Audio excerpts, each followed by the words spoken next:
And let's see, what else is here? Okay, let me bring Gwendolyn on because she brought up a good subject the day before we in our regular just conversation, and I was like, we didn't get a chance to do it yesterday, but this was a good conversation, and I think no one can do it better than our wonderful G. So here she is. What's going on, G? Miss G.R. Houston. I really appreciate how you tossed me that baton. I appreciate it.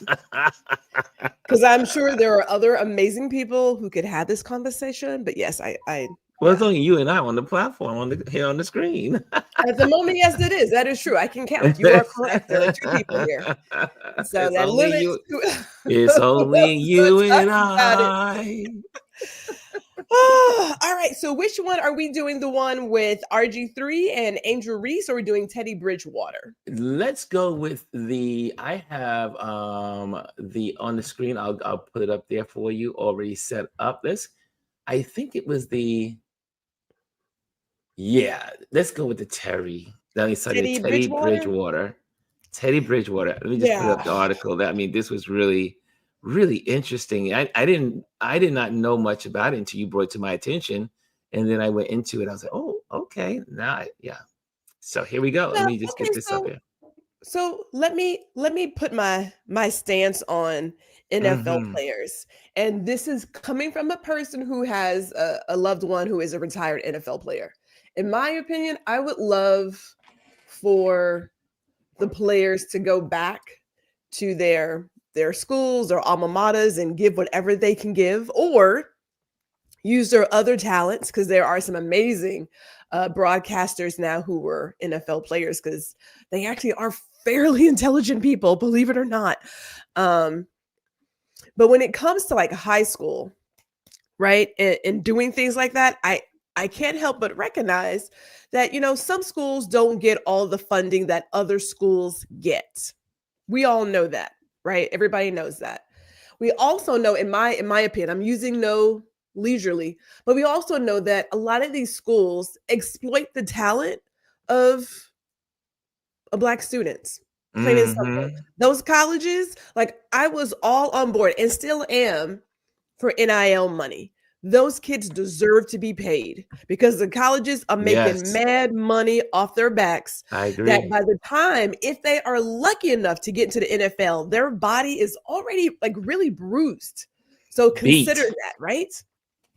Consider that. So beyond them saying, oh, but there's a scholarship, they got that. Yeah, but you're bringing in millions of dollars. Like, how is that even equal? So with all that said, Teddy Bridgewater decided to coach at his alma mater, his high school, I should say, right? And some of the some of the players didn't have the money to afford transportation, food, lodging, the recovery after, and so he came out of his pocket and covered it. The very next time, though, he was like, "Hey, let me get the community involved and ask for donations." Which people will look at a football player and say, "Well, ain't you got some money?" It all depends on how you handle your money. So that's one. But there's a lot of people who have to get paid before they get their paycheck. So that's a whole nother conversation. But anyway, so he's asking for donations and what have you, because could he do it all the time? Yeah, but that's not sustainable. It's not sustainable. Well, somebody decide to send an alert to the Florida High School Association, Sports Association, and say, hey, y'all should look into this, because he's not supposed to do it. Right? Mm-hmm. Technically, he's not supposed to do those things, technically. And of course, his first year as coaching, the kids won a championship, right? So in my head, I thought, okay, I know what he's not supposed to do, but teachers are always buying supplies and other things for their students. Where I Mm-hmm. volunteer, there is a closet full of clothing. So if a child comes to school and the clothing isn't quite right, they will give this child another shirt or pair of pants or whatever to wear so that they don't feel some kind of way in class. Mm-hmm. They've been doing that for years. for years. So it's just baffling. No, it ain't. No, it ain't. Somebody hating on this man who's the quarterback. They hating on this man who's a quarterback who said, I'm going to help my players take care of the financial stress that I'm sure their Yes. parents are feeling, that they are feeling. Like, how do you have a kid who's playing football who can't eat? Mm. And I get it. And for some of these families, getting into any kind of professional sports is their way out. And I hate to say it Mm-hmm. like that, but let's Mm-hmm. call it. When people see a tall kid, oh, he's gonna be a basketball player, or if he's gonna be a football player, as if that's the only way out. But it is not, because there's a lot of amazing football players who got their degree and are winning it in their field of study. So yeah, somebody sent this anonymous allegation, and of course they had to investigate it, and the school decided to suspend Teddy as a head coach. I believe it's like for one semester, or I should say like one school year, not really sure yet. But he said, even if I'm in the stands, I'm going to still do what I was doing. Because when you have these other schools where they're giving mad money to like the pep rally team and all the booster club and all them people, it's the exact Mm-hmm. same thing. It's the exact same thing. But there is this ridiculous idea that, oh Lord, help me. All right, I'm already asked for graces. I'm gonna go in. So, for all of the talk about Go Black in. people, I'm Mm-hmm. just saying, for all of the talk about Black people, don't do this, get your bootstraps and blah, blah, blah. There is this incessant hate when we still, despite all the foolishness and all the hurdles, when we still rise and thrive, there are some people out there who may not have all the melanin who are still hating on us. Like, how dare you come in here, help these kids win a state championship? How dare you? How dare you use your money, your funds to help somebody else? Like, where'd you get that from? The audacity of you to do that. The audacity. Because this school shouldn't be here. You shouldn't even be at this table. How dare you? But Teddy's like, look, I don't care what you do. Suspend me, fine. He said, I will be in the bleachers and I will still be doing what I have to do to help these kids take care of whatever financial strains they have. Like, this is Mm. where we are. Like, we talked about it yesterday. Like, why is it bad to help people? Yes, Why, that's like, why are you making it a crime to give people a bottle of water when they're waiting in line to vote? Why are you holding kids hostage? Like, your child comes to school. This is in another district, not in my district.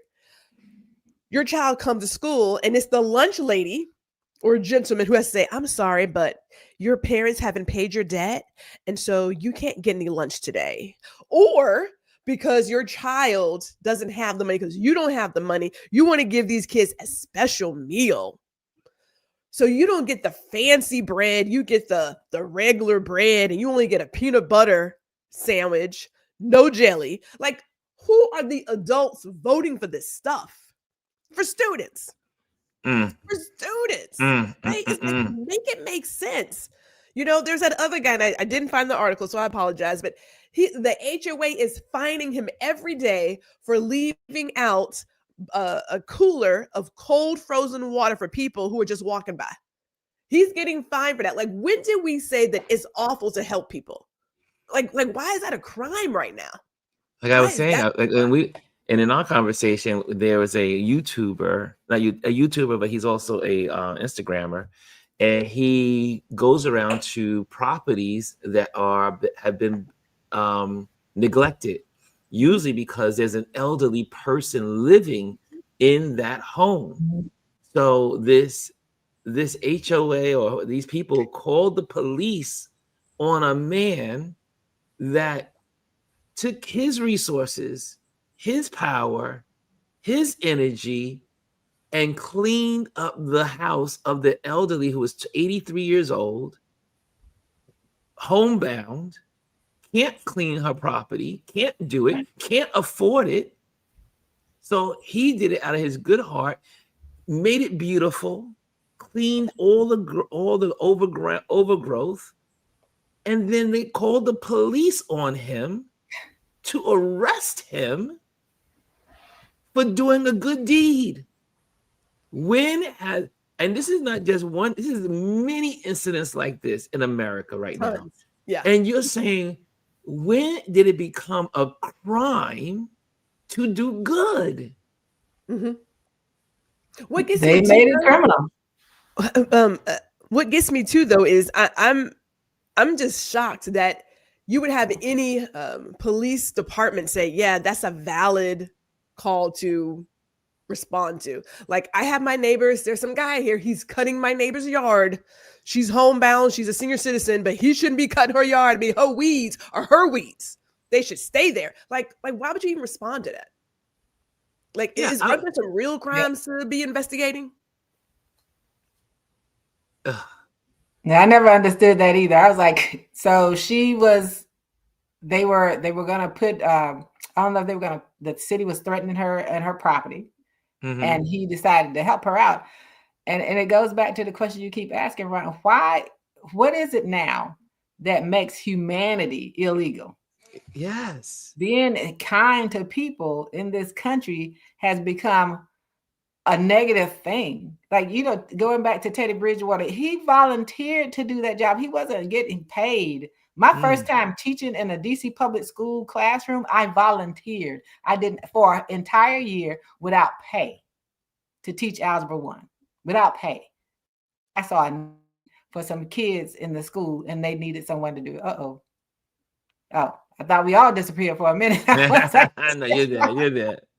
And why is that bad? And as Gwendolyn say, we as an educator, even as an assistant principal, we always were buying things to make sure that children had things, whether it's paper, pencil, all those things, because and it's going to get even worse because of these school districts and the cuts.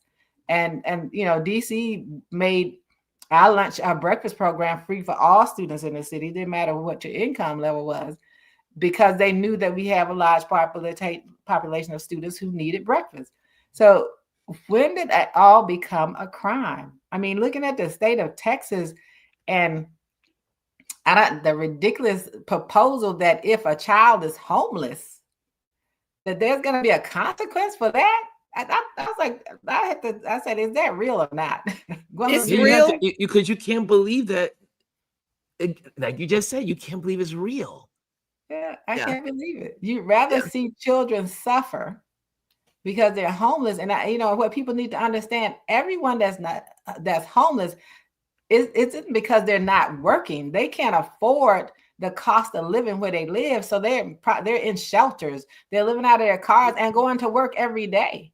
Yes. And so you get a consequence to children for that, which is insane. Our homeless students in DC actually have access to any school in the district. Our high schools are neighborhood and you have to apply to get in. But if the child is homeless, they can go to that school.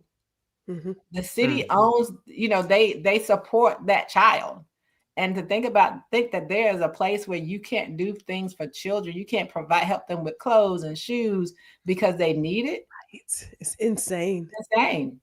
Yeah, absolutely insane. If I may add on to that part about Texas, because there is a law where back in 2019, you couldn't, if you want to say, penalize homeless children. Right. And in this last session, they pretty much undercut that. The whole deal was teachers should be able to protect the other children in their classroom. So if they see that the child is disruptive, right, because they really didn't define it, which is broad, that they will now have the ability to say, I want this child out of my classroom, so on and so forth. But if we, a dear friend of mine recently did a documentary, and they talked about how the child protective system is not protecting children. It's about big business. Oh, yeah. And I loved how they traced it back to slavery, where breaking up families is big business. It's big business. And it stays that way, right? So here you are in modern times, and their whole idea is to abolish that system. And when people say, well, if you don't have CPS, what do you have?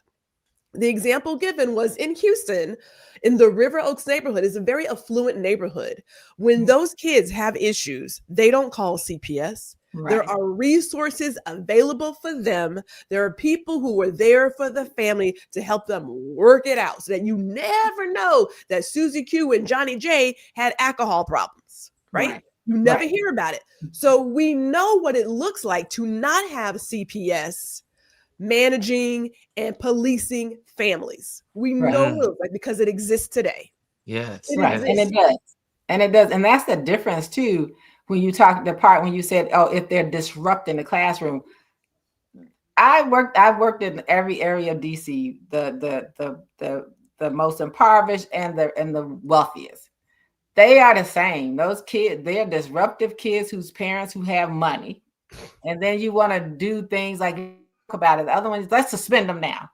And that's when we have to understand systemic racism. And that's why I keep trying to remind people, all of this is what systemic racism looks like.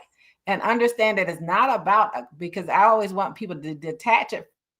Oh, that's what white people do to us. No, that's for whoever's in the system who are applying the rule the way they want you to apply it. You participate in that. Whether you're black, white, Hispanic, whoever you are, a person of color, it doesn't matter. If you apply those rules, you are participating in systemic racism. And that's what it is. Systemic racism says, embarrass that child who can't afford to pay lunch. But at the same time, we're going to cut all the funding so that we can help them get the lunch, so that they can come in and get educated. You know, I had reduced lunches growing up, but I was able to get educated and college educated and go through, and because I had there was a program so that I could thrive and be healthy while I'm in that. So we're going to take the food from children. And these are, what gets me is we need to do what Roland Martin did. We need to make it clear to them, you're not pro-life. Yeah, you're not. These are not pro-life people. To make sure these children were fed, clothed, and housed and supported every step of the way. You're not pro-life. You're pro-birth. And then when they're born, that's it. You don't care about the children once they come out of the womb. And like he said, you have to care from the womb to the tomb. And that means taking care of the youngest of the young and the oldest people. And we have gotten to be a society where those of us who are, and it's the majority of us who care about people, are told that we're labeled as socialists and all of this kind of stuff. When it's all we are it's just caring about people. We're people who care about people. That's all we are. And it's become a crime to care about each other. Yes, it is. And I mean, and we'll get back to the Teddy Bridgewater story, but because this is all together. And I also like to pull from what Elise always says in this community about the classism, caste system. Yeah, the caste because system. You'll see in these schools also that the poor kid gets expelled, but the kid that has money stays. And or the parents will come and say, well, do you need money for the PTA, or do you need money for the gym project, or do you need money for such and such? And then that kid stays. Absolutely. And that kid was the one may have even started the fight in the lunchroom, or started the negative behavior. But the kid that's poor, the kid that doesn't have, is the one that's expelled or suspended, which then puts them into another system. Because I learned this when I was a volunteer for this organization here in New York City called Excel. And what Excel does is they take high school students that had problems in school, and they may have committed a crime.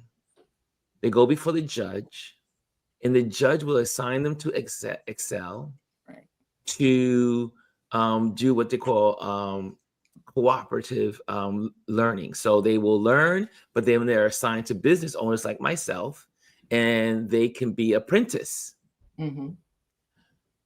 One of the girls told they had a big, the big ceremony. They gave awards at the end, and everything was really beautiful. But one of the girls, they shared her story, and she was a good student, Black girl. She had a altercation with a student that was a bully. The girl picked on her every single day. And then she said, enough is enough. And she fought back. The teacher, the principal, automatically expelled her. Just never had a problem, never did anything wrong. But because she stood up, and with the expulsion versus suspension, Right. the expulsion goes with you all over the school system or wherever you decide to go. So now every time she went to a school, she was automatically scarlet letter. She had a scarlet letter, like, this is a troubled child. Right. And the suspension goes in systems. They have systems that we as administrators have to put all of that in. It's a database that collects all of that. So it travels with the child, especially once they get to middle school and high school, that travels with the child.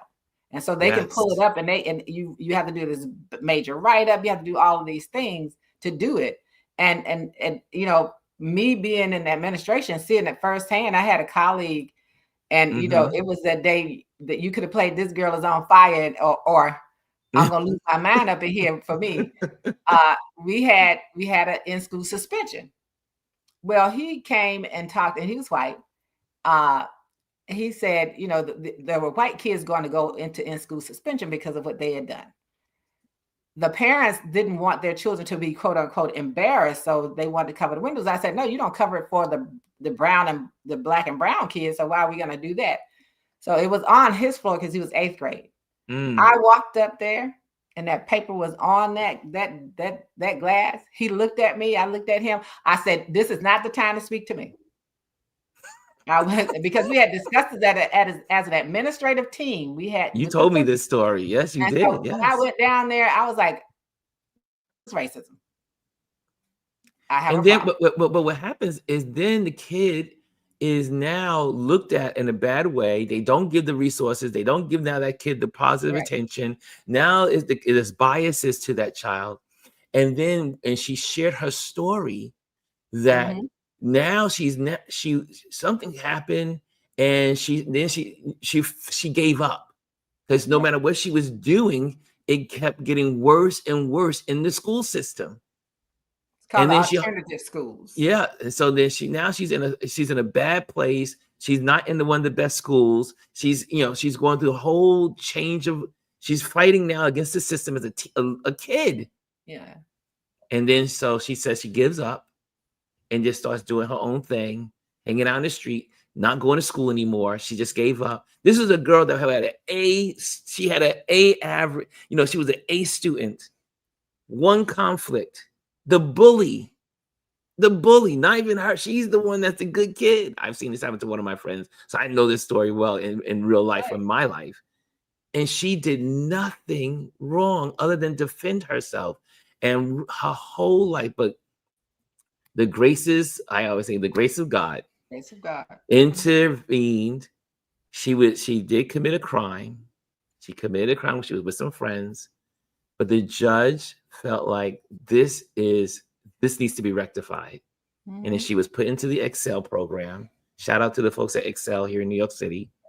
And they took her in, apprentice, and now she's a businesswoman, has she's flourished. She's helping other kids in Excel. She's she's now an example of how you can become better after the system has failed you. And but I don't understand, how is it hard? I mean, why do we have to criminalize people? Well, may I add an alternative thought to that? Yeah. The system didn't fail her. The system worked the way it was supposed to work. That's right. Exactly. It's always been designed. It's always that been designed. Again, Black and brown bodies are big business. We talk about the school to prison pipeline. If you think about, again, how CPS works, they break up families. They don't put them back together. Yes. That's not their job. And if you continue to do that, like, people never ask about the children who run away from homes, foster homes, why they're running away from that foster home. They never ask that. Mhm. That's not the question. So you put them to a place. Let's go back even further. If you take away giving people access to any kind of aid, so the mother who has CPS called on her is called because her child is hungry, because she's below the poverty line. She doesn't have a living wage. She's trying to figure it out. We don't even want to raise the 725. Is it 725, 750 federal? 725. Right. Mm. And then if you think about the states, even in the states, they're like, well, 15 should be good enough. 12 is good enough. In what world? So she can't feed her child. So CPS gets called, right? And then they break up that family. And then she's trying to figure out, how do I get back to my kid? This kid is now in a home. And we've seen what some of these foster parents do. They just want the kid for the money. Mm. Again, Yes. big business, right? Child runs away. So now the child's on the street. There's a higher chance of some other trauma beyond being torn from your family. Like, that stuff started years ago. It is still happening now. It's just more modernized. So the system didn't fail her. I'm glad that she got out of it. It was supposed to work. Yeah, Exactly. You're right. Thank you for the correction. Exactly. Yeah. Because That's I why I remember. said what I said. You are implementing the system. Yes. The way it was designed. It's designed. And then how people do it. And Ryan, you address this as well, is when the child is standing before you. Like when I was an administrator, I would have teachers. There would be an altercation in classroom involved a child of color and a white kid. Yeah. I would get the child of color. I would send the child of color back to the teacher and say, now, if you're not going to send the white one, don't send this one. It stopped one teacher from doing it. I said, because that's prejudice. That's racism. You're being racist right now. And I send them back. So this one teacher stopped sending them. Because I said, if you're not going to send them all, do not send the one. Don't send me a child of color without the white one they were in altercation with. And I asked a little white boy when he came to me one time, when the boy went back and she sent the child. I said, so how did you feel when they only sent him and not you? He said, I felt like I had gotten away with it. I said, now I'm here to tell you didn't. Because you're gonna be consequence too. But that's the kind of and I'll say, but Elise, can I pause in here? Because I want to. You bring up a good point, because isn't the system grooming that white kid to think he could just get away with it? Right. And and that's the thing that you have to confront. I have so many examples. White kids decide to steal a gigantic turtle from the king's dominion. Was gonna walk out and security got him on the camera, right? So they bring him to the security room, and I'm the administrator with them. I'm livid at this point. They've called the state trooper. The state trooper's in there. And I told those little kids, I said, now look, a part of me says, leave you down here and let him arrest you. I said, and I told them, I said, now, if these have been black kids, you would have had the state trooper put them in a car. And that's what I told them with handcuffs. With handcuffs. And I said, now, you all know it's because of privilege that you all sitting here. I said, but I should have him put you in handcuffs. That man, that state trooper, he was white. He took those handcuffs off his thing. Those kids started crying. But I took them back. And when their parents came, because I had the teachers call the parents ahead of time. So the parents came. And it was one parent, he was probably about 6'5", white guy, big white guy. He came up. I said, I want you all to understand that the only reason your children aren't in jail right now is because of privilege. He says to me, that's a racist statement. That's bad. I said, I didn't say anything. He said, and you need to not say it. I said, I'll tell you what, I'll stop saying it when you all stop doing it. And then he said, well, gentrification. I said, I didn't say anything about gentrification. I said, but however, since you brought it up, that's about class and not race. Gentrification can be class, not necessarily race. And so he called the ombudsman, and they called me, and asked, did I tell him that? I said, I absolutely did. He said, would you be willing to meet with? Absolutely, because he wouldn't meet with me. So I was like, but they all had a punishment at school. They all had to spend time with the custodial staff cleaning up, and they were all, they weren't us. But because I wanted the other kids to understand that I don't care about the system letting that system letting them out of it. I was gonna make sure that they were good. And I would threaten my principal, who was a white guy at the time. I said, and if you don't do it, I will quit and make sure you get fired. Oh, because we're not gonna have racism in this building. But you know what? It needs, we need more people in our in these schools, and that really care about the kids and care about teaching across the board. Like that school was lucky to have you to intervene on and to keep them in check, because if you weren't there, a lot of stuff would have just been swept under the rug, or people have been taken advantage of. But because you care so much about the kids, you cared about the parents, you cared about the school, you cared about both the white kids and the black kids, and when you weren't caring about one over the other. Yeah. You were caring about the school, the system, the people. Right. Man, but DC is interesting because we can't blame the leadership. We can't say, oh, it's what white people do. No, y'all black. Y'all are imposing this systemic racism. The top of this system and the city are black people who are allowing these things to happen. We're not going to let them off. And I went to my first ever budget hearing, when they had a round table session at this place. And I was at my table and I said to my table, we're going to pay for it one way or the other. Either we're going to educate them or we're going to incarcerate them. And they wanted me to stand up and say that in front of the mayor. So I did. I said, you're going to pay one way or the other. You're going to either educate them or you're going to have to end up incarcerating them. It's your choice. And so they ended up saying they were going to fully fund the school system. Wow. But anyway, let's go back to Gwendolyn. So Gwendolyn, with the Teddy Bridgewater, man, this is, again, this is something all this is connected, because it all is showing how society, again, when I'm still trying to put my finger on, why is it so bad to help people?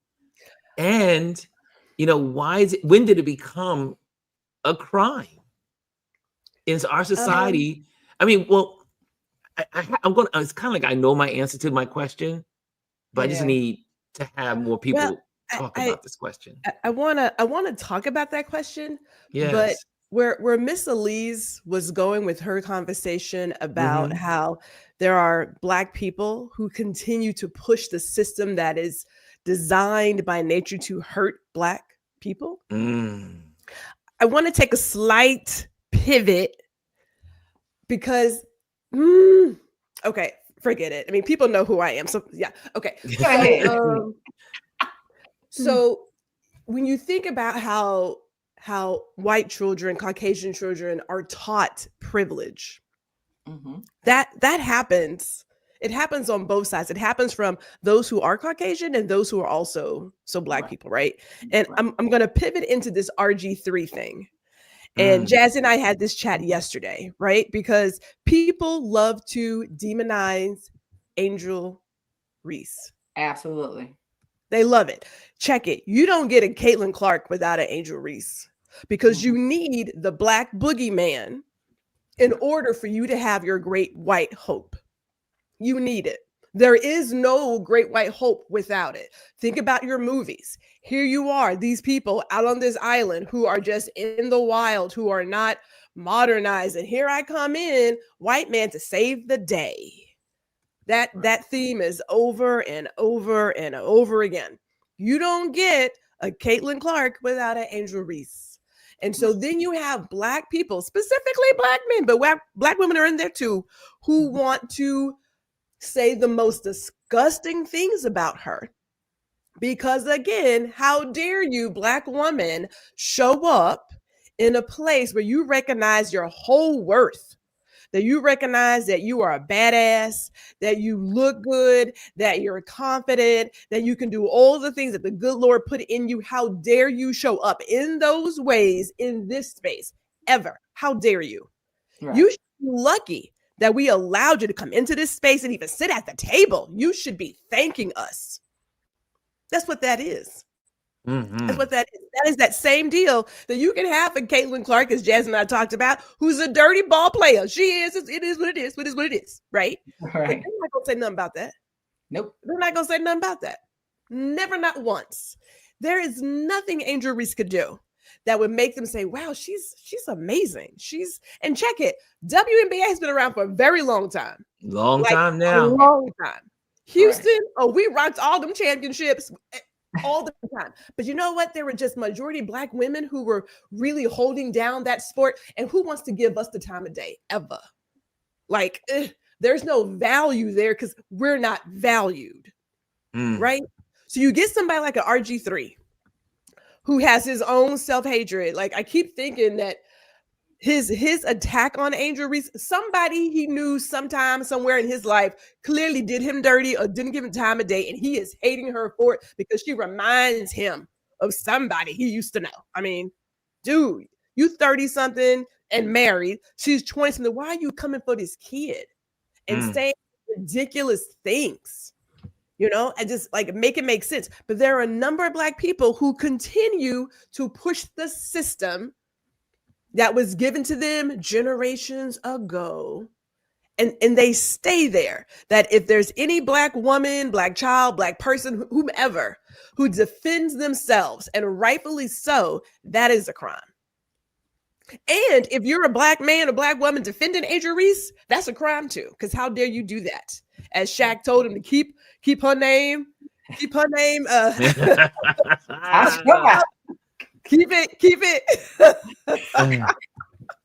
He was using your language. Shaq exploded. Shaq, you don't usually see Shaq exploding like that, but that was wrong.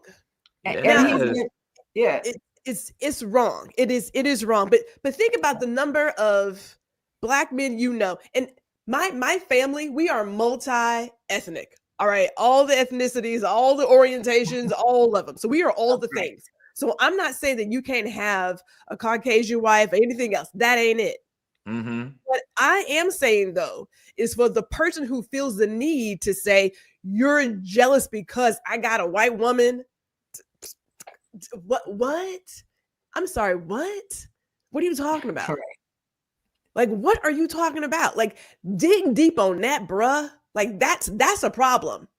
That's a whole nother self-hatred something problem. But his fascination with her, and we know it's clickbait, it is beyond disgusting at this point.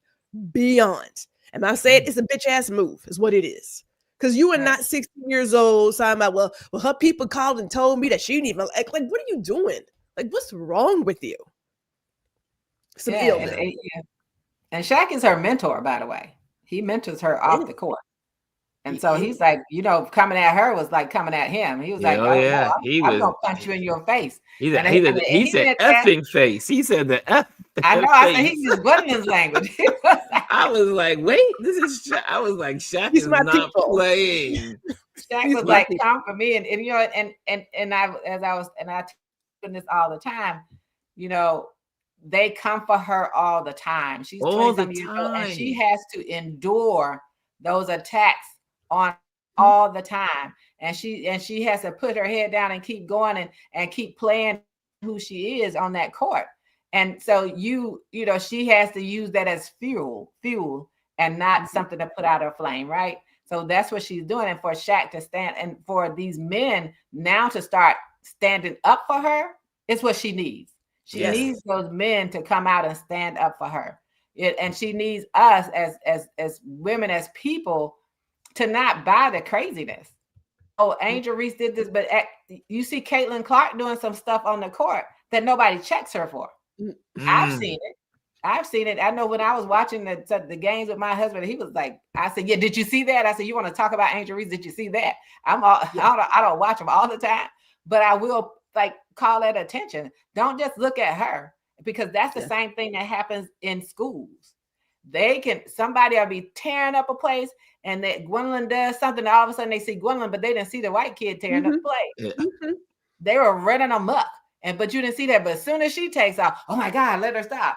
And that's the way it is now. It's like she is doing what she's trying. She's playing the game. She is playing basketball, professional basketball. And who told you that that anywhere in there is Caitlin Clark is a basketball player, professional player. She should get what happens on a basketball court.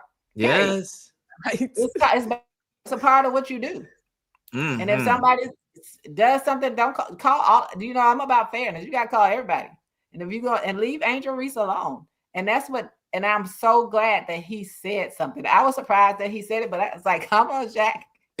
when Gwendolyn mentioned it to me, I was like, "What?" And then, so I read the article. I was like, go Shaq, go Shaq." Because Shaq You is know usually what? kind of like he just kind of like sits in. I mean, he's very active politically and he's very engaged, but he doesn't put his business in the street. Or he doesn't react like in the streets.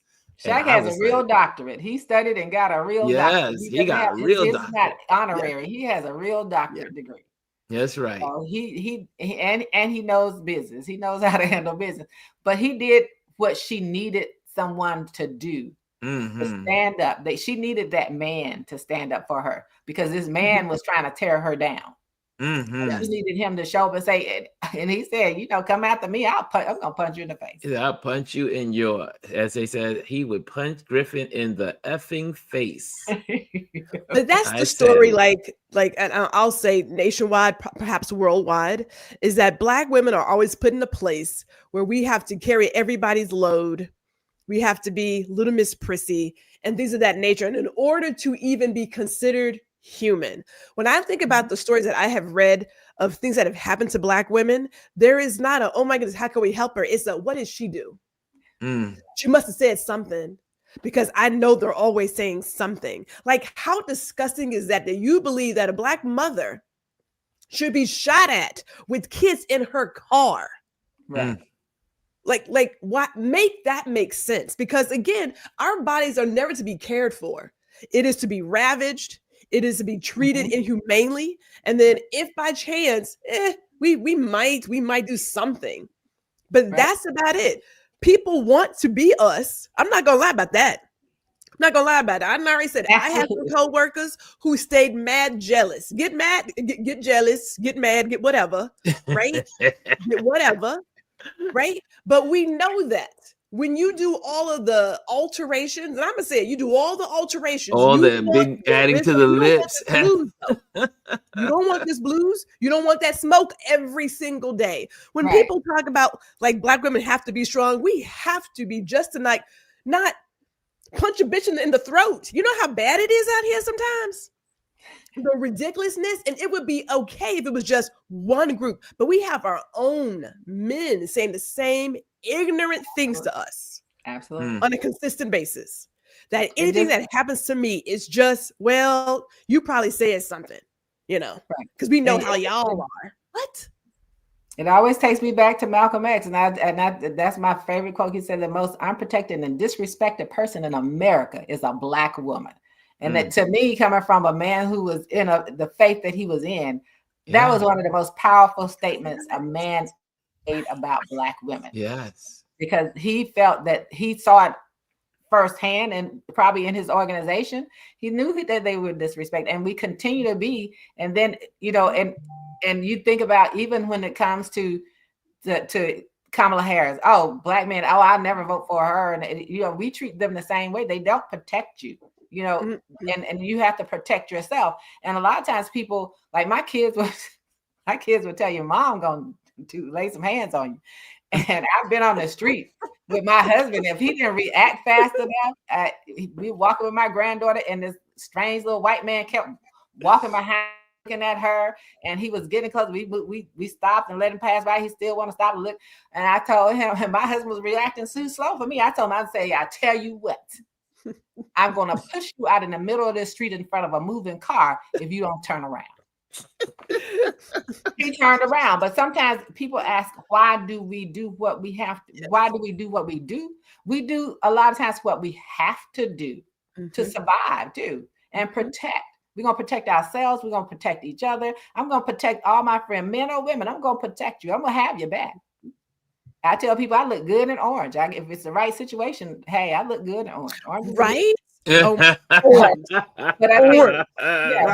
Yes. So that's what it is about. To see a man rise up and protect a young Black woman who's, what is she, in her second year of her career as a professional basketball player, to see them rise up and start to protect her against someone who, to get the clickbait on Fox Sports, he wants to try to tear her down and think it's a joke, and sit in their conversation with your wife, and your wife sipping tea and laughing. Why? They said, don't talk about her, but you put her in the picture. We didn't put her in the picture. You did that. You could have, I edited videos before. You could have edited her out of that video. He but knew what he was doing on purpose.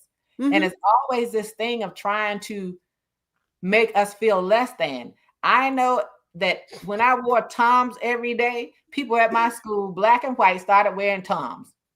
They say, those Toms look cute. Okay, you going to do what you're going to do. But we do, people, as you said, well, they want our rhythm, but they don't want our blues.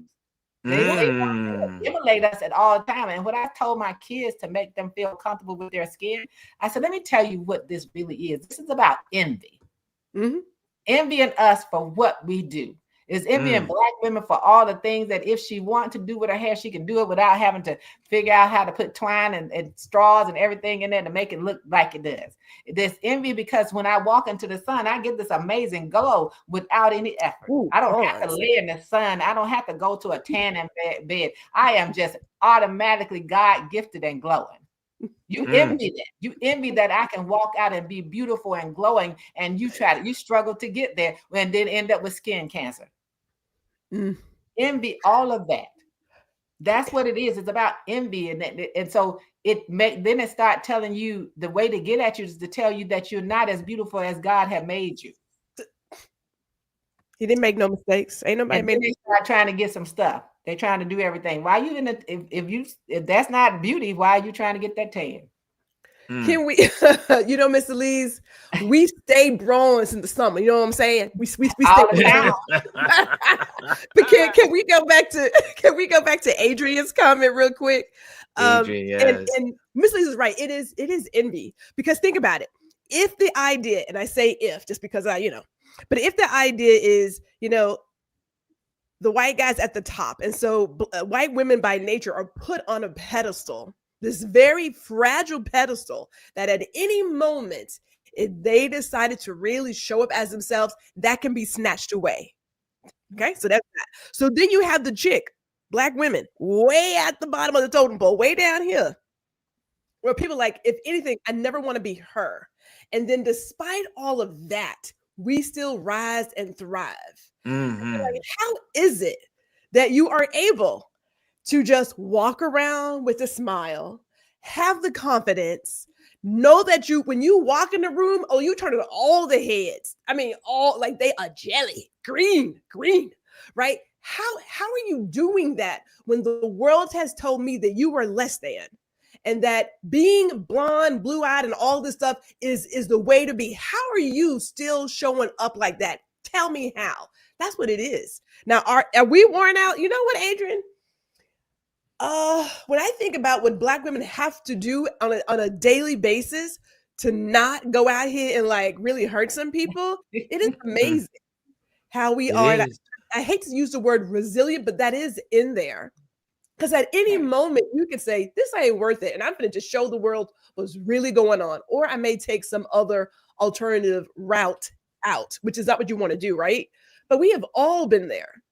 We have all been there. If you are blessed enough to get at a young age, knowing that you are enough and that what you have is amazing, Black girl magic. Well, no, all girls are magical. No, bitch, no, they're not. Okay? They're not. Right? Like, we can't have anything for ourselves. And I mean, that's just like, we cannot have anything for ourselves whenever we go out and do something and we create these things from a place of sometimes trauma, a place of survival. A lot of this ingenuity comes from a place of, how can I make this better for me? Because the world wants me in the ground 6 feet under so badly. How can I make it better for me? And when we do that, they want to take that too. We out here line dancing because it's so crazy outside. I'd rather dance and pop my fan. And then they want to come and take that too. You know? Yeah. These are I love those. Gwendolyn has put me onto the line dancing and all that stuff. And I go through the videos and I'm just like, and I'm looking at them. Dun, dun, dun, dun. They go, We gonna lie and dance. Spain said, Yes, we gonna lie, but think about it, like these are survival tactics, because if you're not crying, you're probably screaming. But you know what I'm gonna do? I am here today. The good Lord has me here today for a reason. He didn't take me home yet, so clearly my job is not done. And so for that, I am going to dance, show up as my full self, make somebody angry, and keep it moving. Okay, great. Right. But that's Right. survival. Right. And And we have to think but about, you think about also all the industries that have been created, all the billions of dollars of the industries to have a bigger rear end, to have fuller lips, to get the suntan skin, as we call it, the sun kiss skin. And I mean, the industries that have been created to be like us. hey, the tanning bed, you can get it just right off of the tanning bed in the big, beautiful bill. It's horrible bill they have. They put tanning beds in there. I wonder why. But I think going back to Adrian's question, what about Black women? Always the statement he made about Black women. One of the things that I always tell people, and not everybody agrees, I said, I want you to think about our people historically, yes, and the role that Black women had to play during slavery.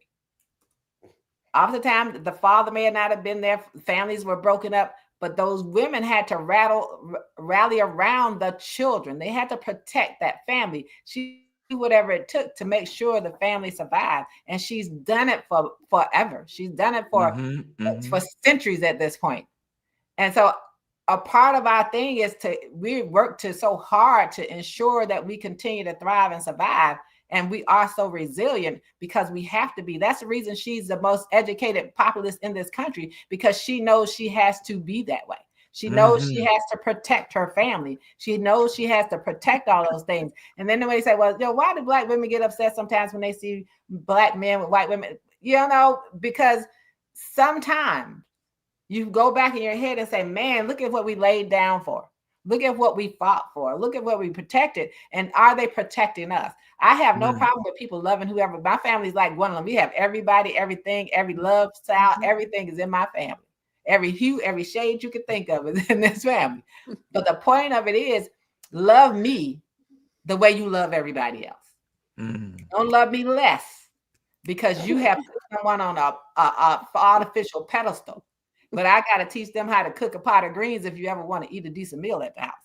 Or oxtail. So my thing is, it's like the Nick Giovanni and James Baldwin conversation they have. She said, lie to me. But my thing is, I don't want you to lie to me, but I want you to love me the way you love everybody else. Yes. And respect me the way you respect all those other people. Don't decide that for you to rise, you have to step on me. And that's what a lot of people have decided in this culture, is that to rise, we have to step on us. And they have intentionally created this conflict on social media between Black men and Black women. We got to stop that crap. That's intentional to have us attack each other. Why? Because they see the Black woman, because of how she carries herself and how she votes, as a threat to them. And so therefore, to bring her down, they have her man trying to attack her. Well, there's a whole nother subject for another day, but there is a true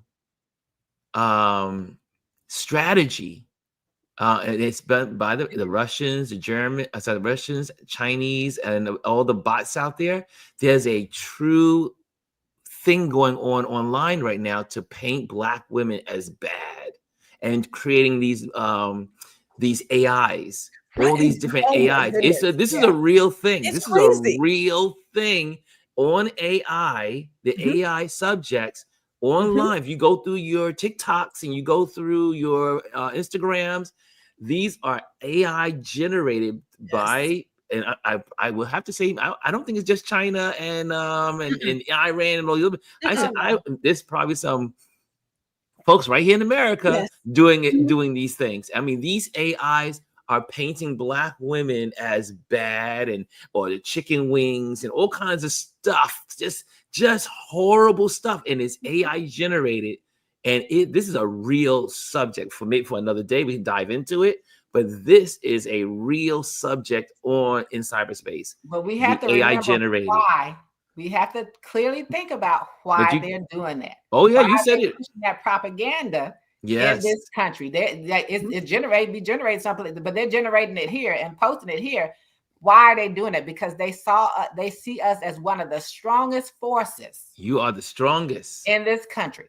They see us as a very strong force. And so their next thing is how do we get Black women to fight Black women? How do we get that strife going? And because they're going to keep trying to manipulate it. And we're going to have to figure out how we keep rising above that. How do we show each other love that way? Because the process is to say, we don't want that Black woman as the rise of the new movement. And so she has to be painted in the worst light and demonized. And we need more of our Black men to rise up and protect us. Get out there and be vocal about our protection. And say it out loud that they respect and protect us. Just like Shaq did for Angel Reese. We need them to rise up and protect us. We need that. And we need not to fall for the bait that people fall for on these social media platforms just to be heard. And I saw Dr. Tachi's statement. And Dr. Tachi, you're exactly right. That's a part of keeping us. It's a part of the caste system. I have to keep going back to that. Yes. In the book Caste, it talks about that structure of keeping those of us who are from the African diaspora at each other and making some of us feel better than the other. And we're not. We all should be working together. Yes. They know if we all join forces, we would be more powerful than they could ever imagine. But it's easy for them to plant these seeds of dissension and cause conflict within a community of people because we're so easy. We got to stop being manipulated by people outside forces. We have got to stop doing it. I agree 100. And in the cyberspace world, I say, folks, do not repost those things. Don't engage with them. Every time I see them, I just skip over it.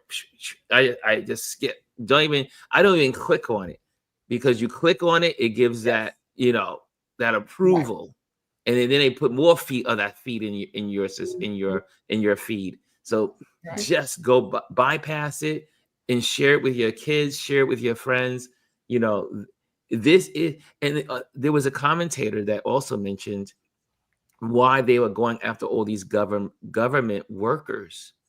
A majority of the government workers are Black women.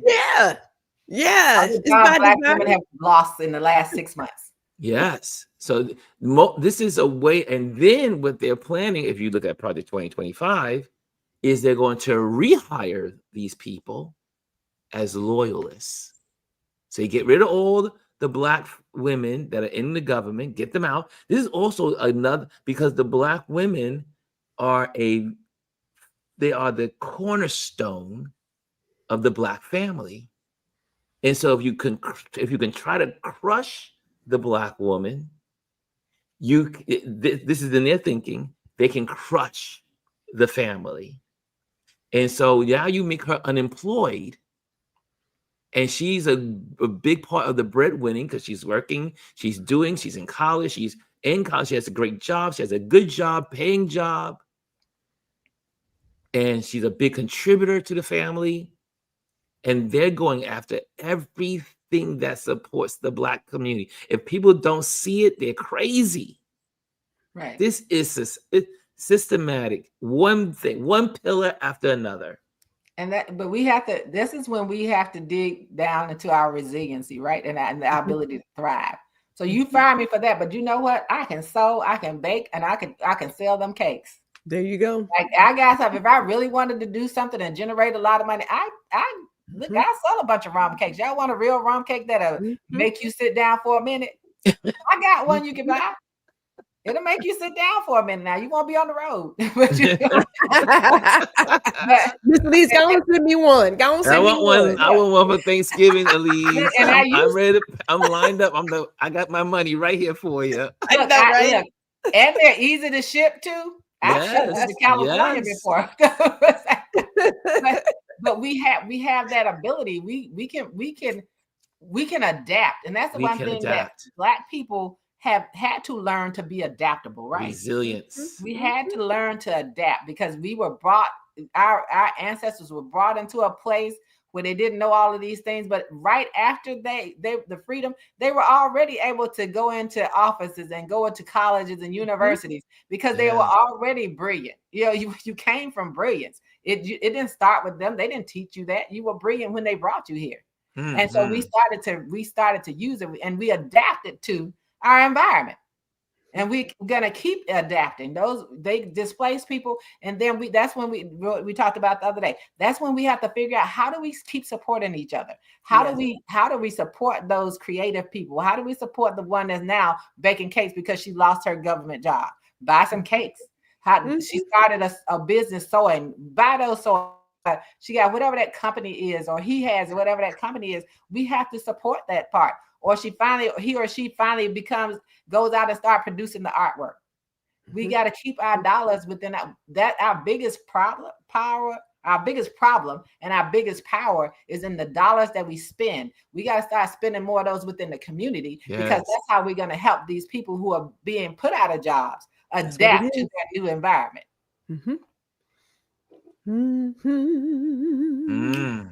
This was good. Good. Like that, if there's nothing that's happening to people that has not happened to Black people. Slave catchers were out there now. That's ICE are the new slave catchers. They're getting paid tons of money for it, but they are the new slave catchers. We have been chased down. We've been lynched. We've been locked up. We've been put in the camps, the prisons, and made to work in the fields in Louisiana in the hot sun. We've been put in pits to left to die. We've been put in all of those situations where they wouldn't even let you out, but you died in there. We've been put through it. Our towns, when we were successful, have been burned down because we were successful. Because we were making out, not just tying our boot, pulling up the bootstraps. We were making the boots. So they destroyed all that, and they wanted to steal all that. We have been doing this, and it has been done. So when people say, well, Black people, is going to happen to you next, it happened to us. It's already happened. It's already happened. It happened. Been there, done that. So that they made laws so that Black women in the South could not be stay-at-home mothers because white them to work for them. They tried to make laws so that you couldn't move north out of the South because they needed you to be their labor, their cheap or free labor. They made laws for that. People don't realize that. Yeah. You could not be a stay-at-home Black mother in some of those southern towns because the white woman needed you to work in her house. That's my soapbox for today. Listen, don't bring out that soapbox. You can bring it out. If that's the case, then Black women are the foundation of all American families, if I may say so myself. We are. The people talk about, look, these people, and I always remind people, they nurse from a Black breast. Don't they know? Their ancestors nursed from a Black breast because those women didn't want to breastfeed their own children. So, and then she had to make sure that she didn't use that same breast to nurse her own child when she got home. So you got your child on one breast, their child on another breast, because you're making sure is nourished and survive. But we're you hard are to the foundation of why a lot of the white people kept going. That's why we are that foundation. And as soon as all of us understand that, is that we fight, and we're gonna continue to fight. We're gonna be there till the wheels drop off. We're gonna burn something down if we have to, but we're gonna be there. We're gonna always be there. And there's nothing under the sun that has not been done to our people. Yeah. Nothing. You see? And again, others have gained privilege because of us. And everything. And I tell people, I don't want anyone from the white women to the poor white person to the people of color from other countries. Don't y'all ever forget, everything that you have access to is because of Black people.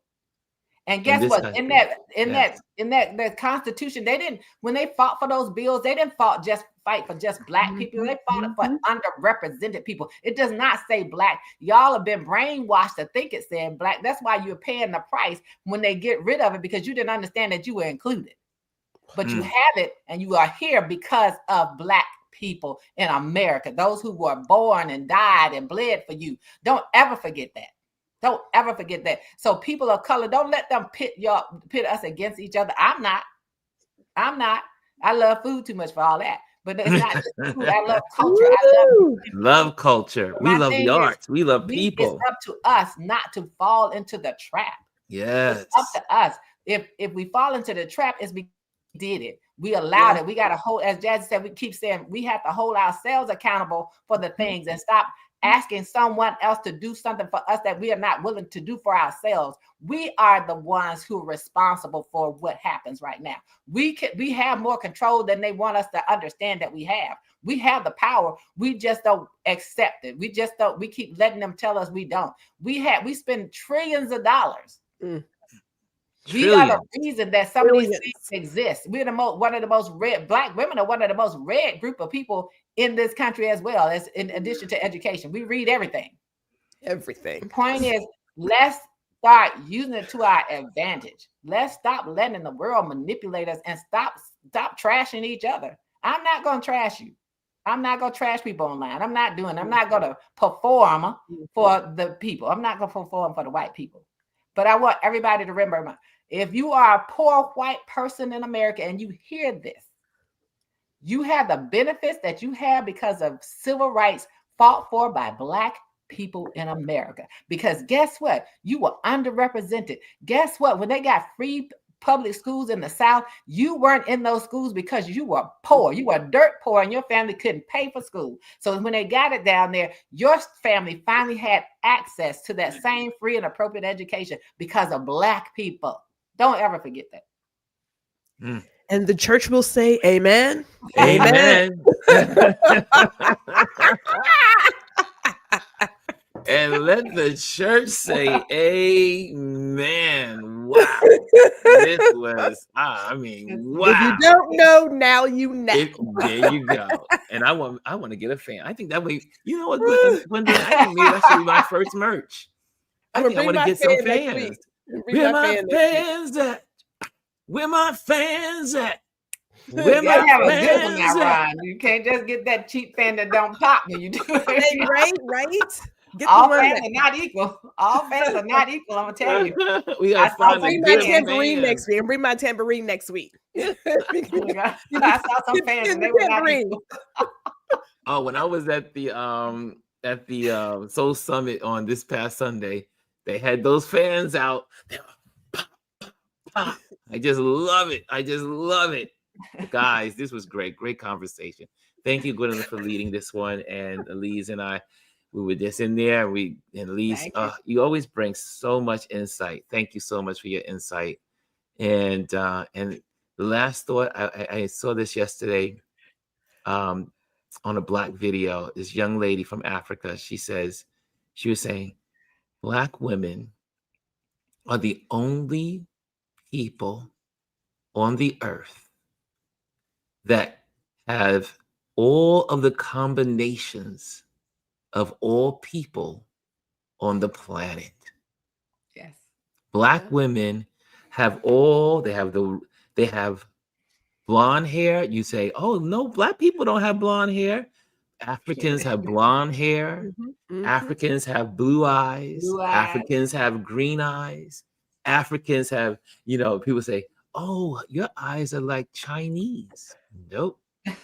You go back to some of the Black villages and the eyes are just like the Chinese people. Right. So Black women, the woman brought it up and I was like, yeah, that's something that Black people have a lot to be confident about and a lot to be thankful and rejoice and stand up like the peacock and just walk and strut, because we have a lot. We've given to the world on so many levels. And stay giving. And stay giving. Would you talk about Black women and what she carries in her DNA? I think about her Lupita, DNA. When they did her DNA and they traced her back to that original woman. They said she was the one where they found that strand in her, because where was the Garden of Eden for real? Yes. There's on that and where it was and how they renamed it. So you didn't know it was sitting in Africa. Yes, right. There you go. Thank you for and Adrian and Lisa for the super stickers. Yes, if you want to contribute to our platform, you can do that with that little icon at the bottom of the comment. You can do that. You can add with a little, I think it's a little dollar bill, whatever that thing is with the plus on it. You can do that. Thank you, Lisa. Thank you, Adrian, for supporting this program. And as we talk about that, let's go to the videotape and say, oops, here we go. Join our email and our email listing by going to Ron Lewis Photos. Click on that, and so there you can join our email listing. And in case we can't meet you, can't talk on these lines, because one day they're gonna come for this internet. One day they're gonna say this internet is too powerful. We gotta shut it down. But we will still have emails, and some emails are the thing that's been around for the longest, and we will have them. Okay, if you're also looking for an event photographer, make sure you reach out to me. I do event photography, commercial, and corporate, and personal, and parties, all that good stuff. Events, if it's an event, I will photograph it. And again, thank you to our Patreon members who are part of our community and make this community happen. Your support helps us create amazing content for all the Patreon members. And if you are not a Patreon member, you should become one so you can support what we do here. And all you have to do is go to patreon.com and put in Ron Lewis Photos. Okay, there we are. Any last word? Elise? Look, I think I've said enough. Just remember, I just want people to remember, you have it because we fought for it. You have it because our ancestors bled for it. And don't forget that. And we have got to come together and be a stronger force, because together that we are the strongest. And they want us to stay divided. And we have to be those voices that help people understand that help bring it. We have to keep growing the communities that we're in and bringing people together. Amen. Gwendolyn, last words? You're on mute. You're on mute. Gwendolyn's on mute. I'm going to go with does she always do that? I'm always thinking something. I'm going to go with self-accountability, because we talk about stuff, but we rarely sit with ourselves and check ourselves, and even check our own biases and how they show up, and how we talk to others, how we interact with other people, and how we do what we do in the world. So check yourself, look in the mirror, be really honest about who you are. It's okay. The good Lord still loves you, but be honest about who you are. Check that. I love it. I love it. And again, thank you, Jazzy, for the super sticker. Thank you for supporting what we do here. And Dr. Tachi with her sticker. Thank you for supporting. I love it. Thank you, guys. And Alicia says, great show. Great show. And Lisa says, thank you, G, for this topic. And Rosemary says, thank you all for taking the time to keep us schooled. Okay, guys, thank you so much. Oh, Lisa says, and thank you to our visiting pastor, Elise.